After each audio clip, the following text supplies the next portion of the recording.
बालकांच्या नैसर्गिक वाढीमध्ये येणाऱ्या काही अडथळ्यांमध्ये बहिरेपणाचा समावेश होतो.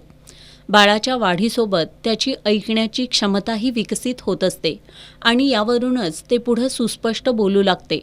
परंतु ते जर ऐकूच शकलं नाही तर मात्र त्याचा भविष्यकाळ अंधकारमय होतो. ॲस्टर आधारनं कॉक्लिअर इम्प्लांट या शस्त्रक्रियेद्वारे अशा बालकांच्या जीवनात आता आशेची एक ज्योत प्रज्वलित केली आहे. ॲस्टर आधारनं आतापर्यंत 6 बालकांवर ही शस्त्रक्रिया यशस्वी केली आहे. शस्त्रक्रियेनंतर 2 ते 3 वर्षांनी बालकांमध्ये झालेला सकारात्मक बदल हा समाजातील समदुःखी पालक तसंच इतरांना माहिती व्हावा यासाठी याच 6 बालकांसह त्यांच्या कुटुंबियांचा स्नेहमेळावा नुकताच हॉस्पिटलमध्ये पार पडला. नवजात बालकांच्या अन्य तपासण्यांबरोबरच त्यांच्यामधील ऐकण्याच्या क्षमतेची तपासणी केली आणि त्यामध्ये क्षमता कमी दिसून आली तर अशा बालकांवर वयाच्या 2 वर्षांच्या आत जर कॉक्लिअर इम्प्लांट ही शस्त्रक्रिया केली तर ते सहजपणे ऐकू आणि बोलू शकतात. तसंच अन्य सामान्य मुलांप्रमाणे आनंदायी जीवन जगू शकतात. या शस्त्रक्रियेमध्ये बालकांच्या कानाच्या आतील बाजूला नसेवर एक मशीन कायमस्वरूपी बसवून ध्वनिलहरी पकडणारा प्रोसेसर हा भाग बाहेरील बाजूला बसवतात. वयाच्या 2 वर्षांच्या आतमध्येच ही शस्त्रक्रिया होणं गरजेचं असल्याचं ॲस्टर आधारचे कान, नाक आणि घसा तज्ज्ञ डॉक्टर उमेश जोशी यांनी सांगितलं.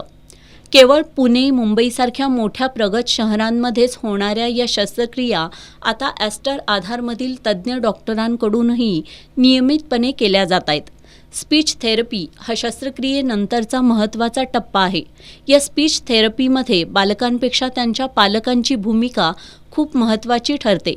शस्त्रक्रिया आणि स्पीच थेरपीमुळं अनेक बालकांमध्ये निर्माण झालेला बहिरेपणाचा अडथळा दूर व्हायला मदत होऊन ही मुलं आत्मविश्वासानं वावरत असल्याचं या स्नेहमेळाव्यातून दिसून आलं. शस्त्रक्रियेपूर्वीची पालकांची मानसिक तयारी, यशस्वी उपचार आणि त्यानंतर योग्य स्पीच थेरपी याचा योग्य समन्वय ॲस्टर आधारमध्ये उपलब्ध असून त्याचीच चालती बोलती साक्ष देणाऱ्या या स्नेहमेळाव्यात या बालकांनी सर्वांसमोर आपल्यातील कलाविष्कार सादर केले.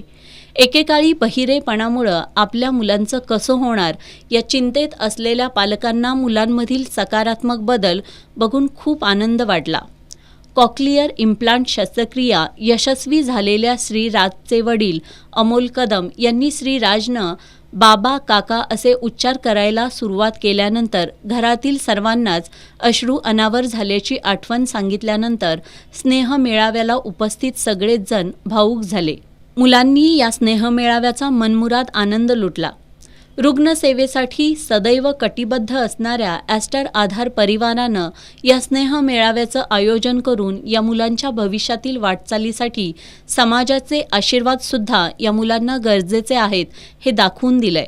ॲस्टर आधारमध्ये बालकांमधील बहिरेपणावर मात करणाऱ्या कॉक्लिअर इम्प्लांट शस्त्रक्रियेची सुविधा उपलब्ध असून या 6 मुलांप्रमाणे समाजातील अशा मुलांच्या जीवनातसुद्धा आनंद निर्माण व्हावा यासाठी अशा मुलांच्या कुटुंबियांनी संपर्क साधावा असं आवाहन करत ॲस्टर आधारचे कार्यकारी संचालक डॉक्टर उल्हास दामले यांनी या शस्त्रक्रियांसाठी येणाऱ्या खर्चाचा भार हलका करण्यासाठी ॲस्टर आधार परिवारासह समाजातील काही संस्थांकडून आर्थिक अनुदान उपलब्ध होत असल्याचं सांगितलं.